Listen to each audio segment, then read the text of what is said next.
气象局于下晡5点半解除马瓦风台海上风台警报。不过，这气象局也提醒讲，虽然这风台已经走啊，明仔载北部山区有关会落雨，那海边的风影也是真大。西部地区一直透大风到拜五，请民众要特别注意。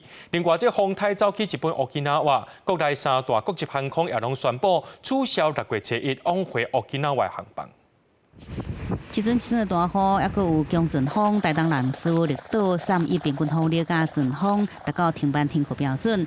伫花莲滨海前一天出现6公尺悬的大影，其中花莲石梯坪渔港因为港水向东平，每一摆大影就真侪海水灌入来。这2天也伫渔港内底造成敢若像海水灌入的情形。涌浪强的话呢，我们港里面不是港了，跟河流一样。那这个可以看到我们的缆绳基本上都是1寸半或者是2寸的缆绳，才有办法承受住。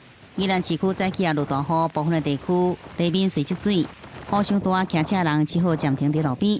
虽然马湾风台减弱了后，部分半径缩小，气象局伫3日暗头已经解除海上风台警报。也不过2天以来，宜兰县大同乡的翠峰湖累积雨量已经超过300毫米。6月7日，北部山区也有明显的落雨。明天周4在北部山区还是要留意大雨的情形，而在北部以及东北部山区这几天都有比较明显的降雨，那已经都有一些局部的豪雨出现，也提醒大家，如果前往这些山区活动的话，留意塌方落石的情形。